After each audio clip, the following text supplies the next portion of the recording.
In this video, I'll show you how to plan and shoot a scene like this one, in one take and no cuts.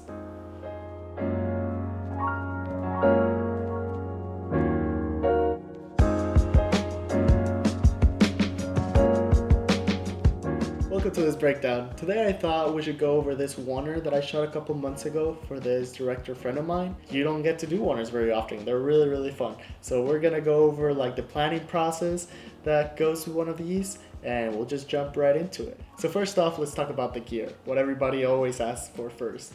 So in this one we had a little bit of money and we could get an Arri Alexa Mini. And for the lenses, we use the Zeiss CP3s, which are these modern lenses that are very beautiful. They're not super fast. They go like 2.1 to 2.8 depending on the focal length, but they have cool flares, very flattering, great contrast. And the only other thing that I did was to put a diffusion filter in front of it, just pretty much to diffuse the highlights, to bloom here the bright parts of the image. You can see it here in the starting frame. And I used the 1/8 Black Pro Mist, the classic filter that everybody likes to use, but if it works, like, why not?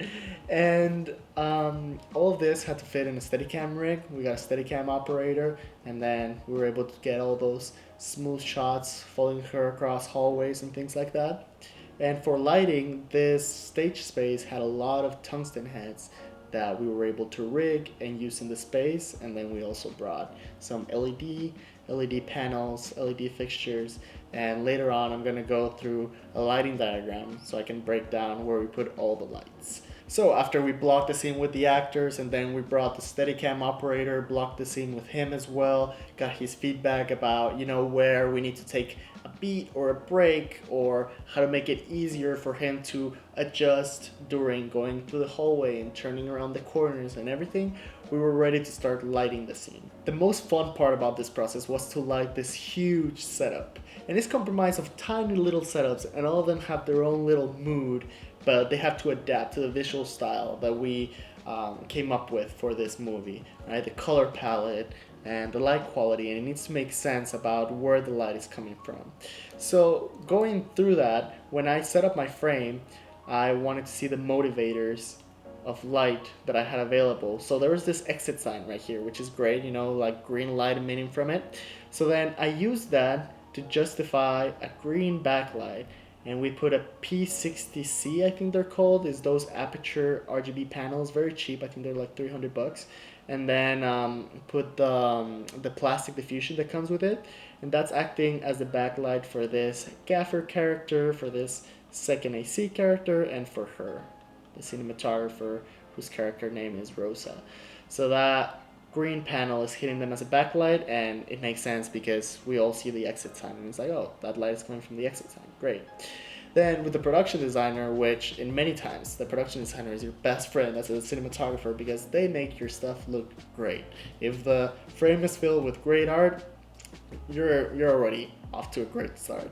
But you really need to talk to them about like the practical lights. And in this case, if you've ever been in a stage or on a build or something like this, you know that there's this like safety lights around it, behind the scenes, and those are pretty much so people don't trip, they can see where they're going and everything. And usually they're like small LED panels, or maybe they're just like conventional tungsten bulbs. And when we were talking with the production designer about what to do here, we said, you know what, we really need these practicals here around the set. They're gonna help my lighting, and then it's just gonna make it look legit, like a legit film set. So then we came up with like different little work lights. So this work light right here, I think she got from Home Depot, and it's just one of those like standing work lights that had like an orange frame, and then they just have like very powerful like tungsten bulbs inside. You cannot see the entire rig because the gaffer character is covering it, but believe me, it's one of those like standing work lamps that they use in constructions and things like that, but we use them in film sets as well. So that's one.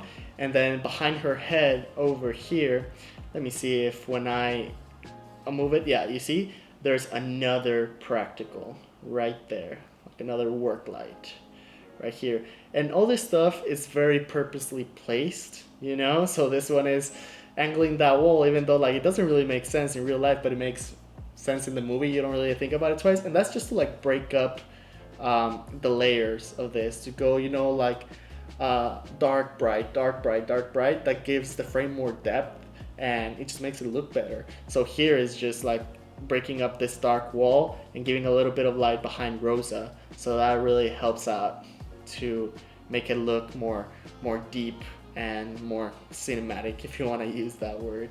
Um, Here the two characters in the back, they're being lit with a tungsten head. So then we had a 1K here in the ceiling, and you know, 1K tungsten, and it was bouncing off of this wall, of this flat, just hitting straight like the wood, and then that was just lighting them right there, and that was like their key light. I guess they were getting like a little bit of bounce of like the practicals were like not enough, and that's why they're a little bit too dark, and we decided to do that. Now for the key light of these two characters right here, the cinematographer Rosa and the focus puller, there were a couple things at play here. So later in the scene, you're gonna see that there's this window in the scene that they're lighting. So then I had like a sky panel here, and there are, I think, curtains or some sort of diffusion on the window, and this sky panel is just blasting pink light on it. Sky panel, and it's a little desaturated pink. It's not, you know, like disco light pink, but that was bouncing a little bit from it and hitting them, but that wasn't really enough, and I needed a little bit more, and that was pretty much more for the other scene. And even though I liked the detail of pink that we were getting on them, I still needed it to be brighter. So then we put a frame of diffusion right here, and this was a 4x4 silk, just of a frame, 4x4, and then another P60C, aperture P60C. This one was actually facing them, you know, and just here blasting through the 4x4 silk to make it softer than that plastic box that it comes with. And that was just like their key light right there. This was probably at 100 because they're crazy bright. They're really budget friendly, crazy bright, so that's great. So that was pretty much for this setup right here. So then as we scroll past, we get to this second setup, which is this dark hallway situation when she starts to show her real intentions, like how she's really feeling, very devastated. And this needed to be very dark, and I really liked the contrast and the shadows that we were able to achieve with this. And this was very simple. So they had this old 4-foot Kino banks, Kino tubes. I don't know if people still use those. I have some and I barely use them. So it's just these fluorescent tubes that you put on top, and there were 4-4-foots, but we didn't use them all because it was too bright. I think we only turned 2 of them on, and then we put some diffusion in front of it, you know, some like cutouts of like opal or something that we had laying around, and then we skirted the sides, and that's pretty much so like light wouldn't spill on the wall. So you pretty much just get duvetine or any black fabric, and you hang it off of that light, of the edges of the light, so then it only hits the character and doesn't hit the wall. And we're still getting the green backlight from the previous scene as we transition over there. And then that takes us to this hallway behind the scenes situation. And this is what I said when it's really important about getting together with your production designer and talking about things, because all of these safety lights right here, those are all ours that we planted.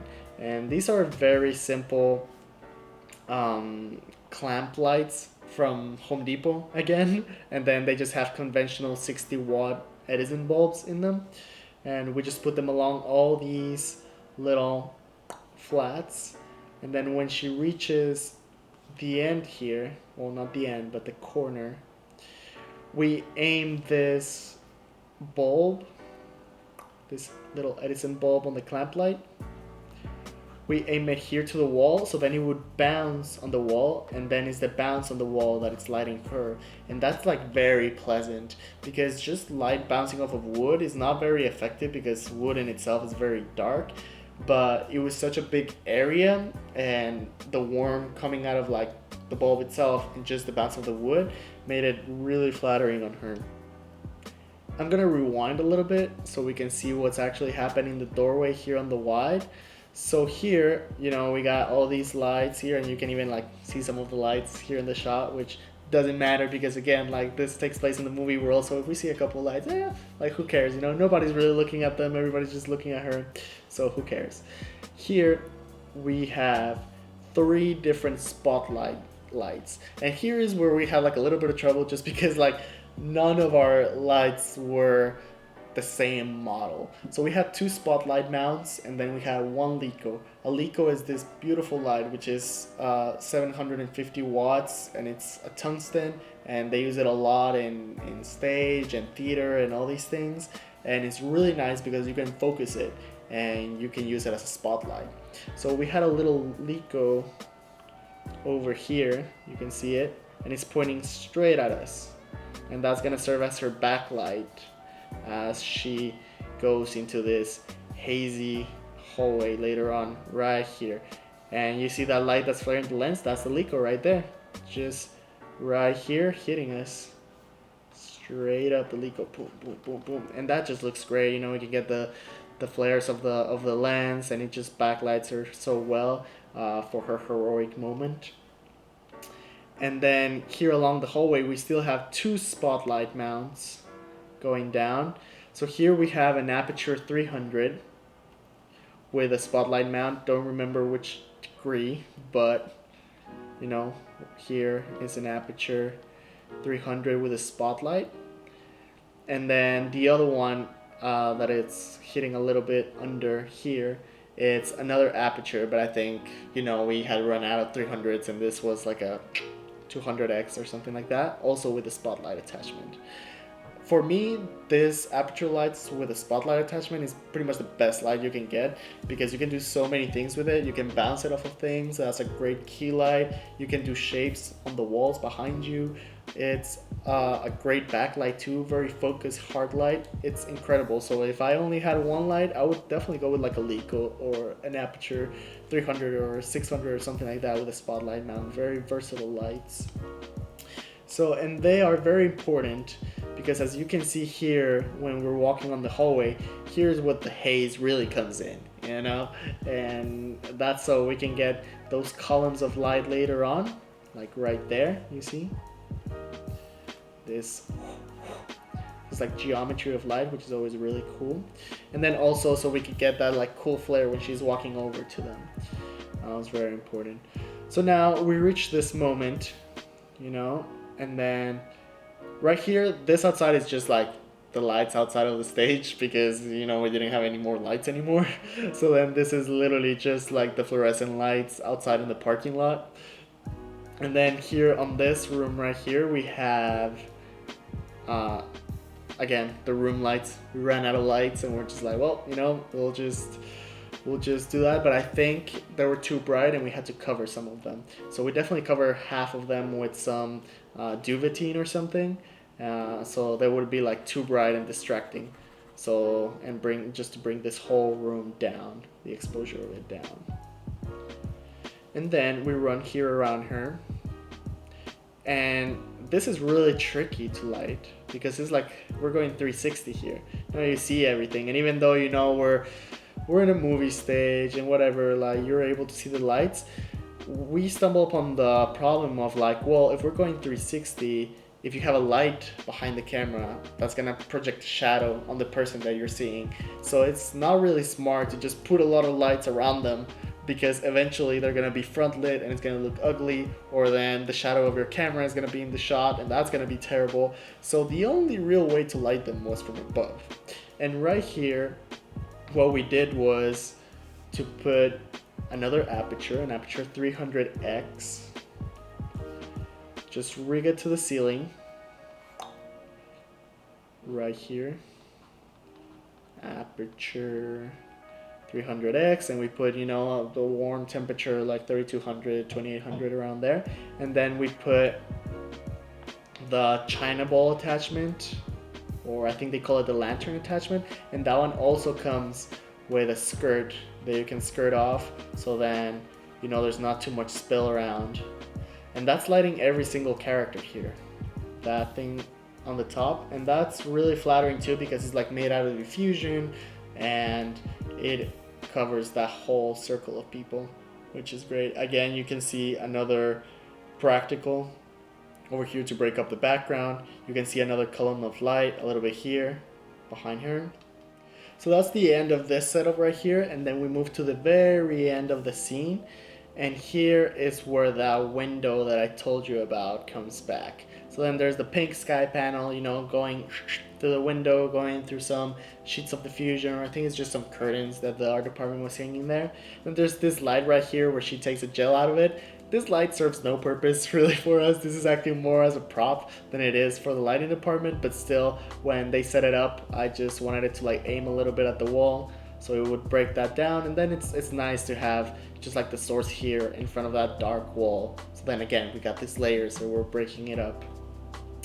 There's also a very mild detail, which is a little red light hitting the people here in the background, because again, the people walking by on the back were like a little bit too dark, but I didn't want to deter too much attention, and this is something that comes back in other parts of the film where there's this red recording light on the stage. So just to keep consistent with the world, there's a very faint red light hitting the people here on the side, as you can see as they're walking by.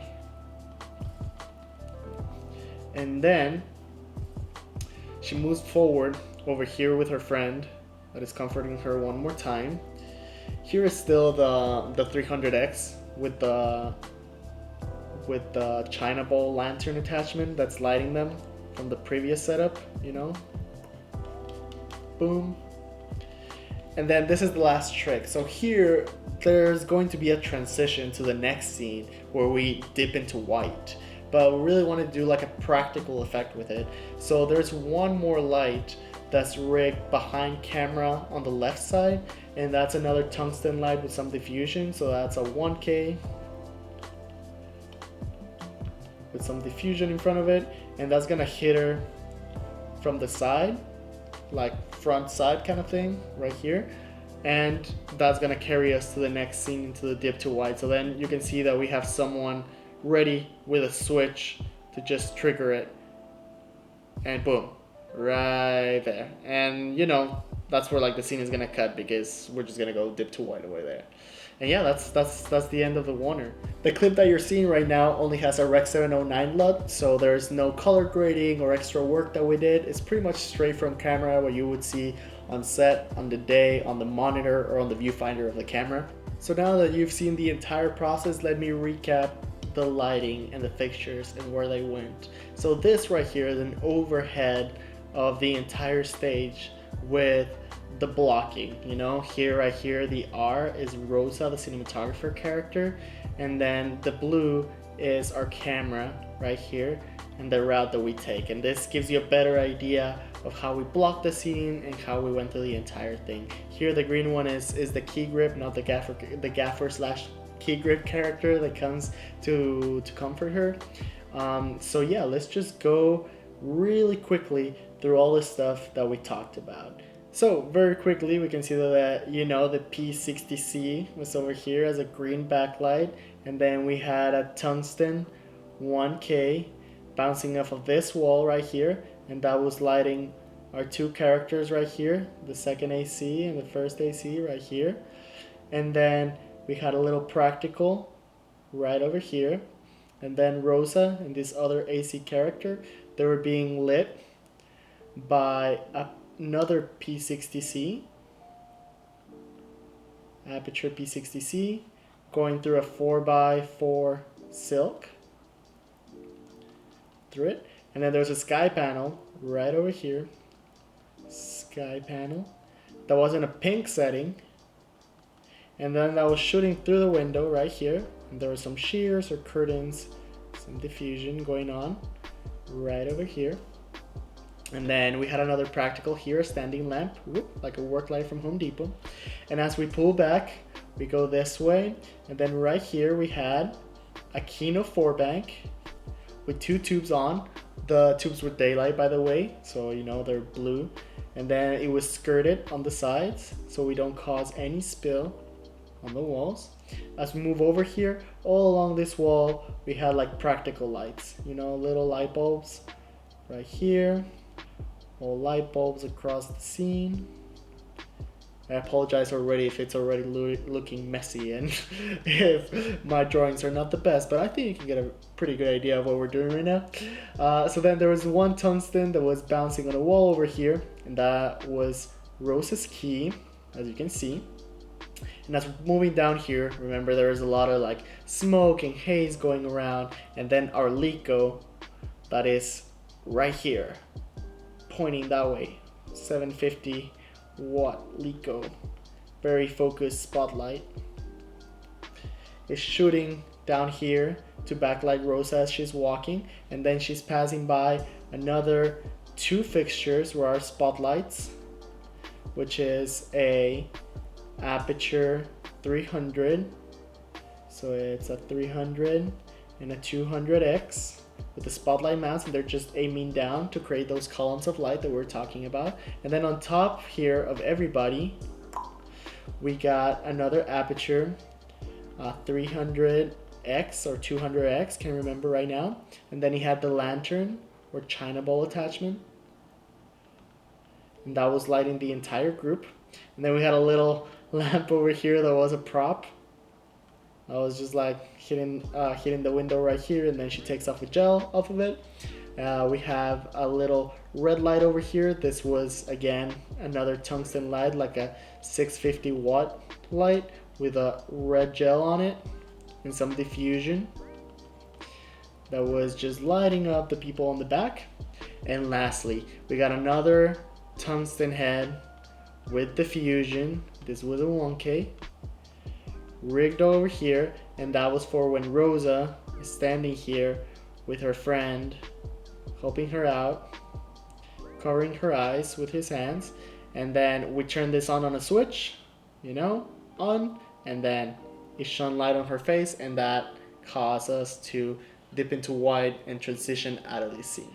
Thank you for joining me in this breakdown. I'm gonna leave you with a clip uninterrupted so you can watch it, analyze it. If you have any questions, feel free to leave them in the comments and I'll answer them. But besides that, follow me on social media, subscribe to my channel, and let me know what other videos you'd like to see.